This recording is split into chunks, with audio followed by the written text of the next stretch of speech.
Godzilla, King of the Monsters will be stomping its way through theaters with not only the Western incarnation of Godzilla, but Western takes on other famous Toho kaiju like King Ghidorah, Mothra, and Rodan. Japanese history and iconography are bred into the DNA of the original Godzilla franchise, and this has not been lost on the sequel's star Kyle Chandler. Speaking with comicbook.com at a recent press event for the sequel, Chandler discussed the franchise's significant connection to Japan.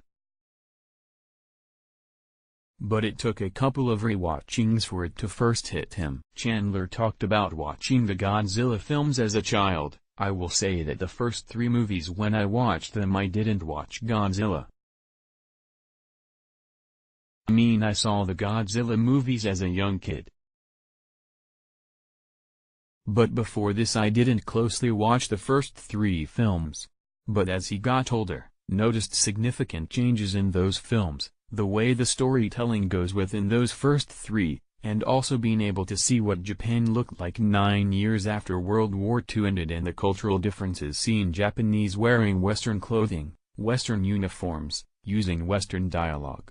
He noted moments from the very first film that stood out to him. I thought it was really interesting that in the '54 version 2 things just blew me away. 1. There's a scene on a cable car, on a train, where there's 2 gentlemen and there's a lady between, and she flippantly says, "First Nagasaki and now this, you know." The idea of Godzilla, he had just attacked. Elaborating further, and then the other one, that Godzilla, you'll notice that when he vaporizes people and they're left as shadows. So I mean, it shouldn't be lost how important this was to the filmmakers. It was doing insane, which is sorta hard to comprehend now. The press event itself took place on a very important day in Japan as well. Today's August 8th, between the day of those 2 droppings of the bombs.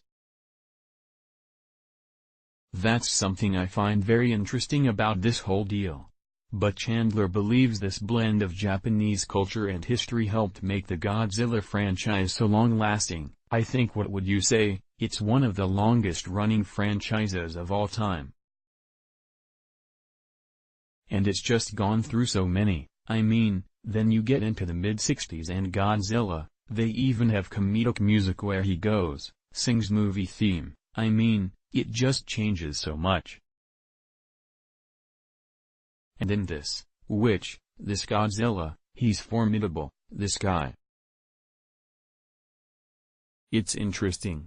Directed by Michael Dougherty, Godzilla, King of the Monsters stars Millie Bobby Brown, Vera Farmiga, Sally Hawkins, Kyle Chandler, O'Shea Jackson Jr., Ken Watanabe, Bradley Whitford, among many other talents. The film is currently scheduled to hit theaters May 31st, with Godzilla vs. Kong scheduled for a 2020 release after.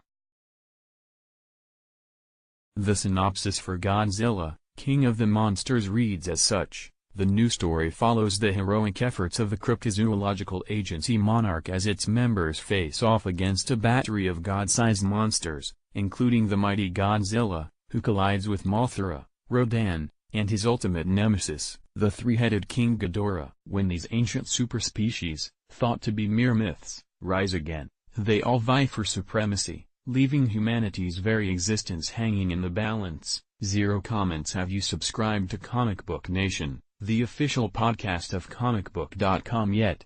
Check it out by clicking here or listen below.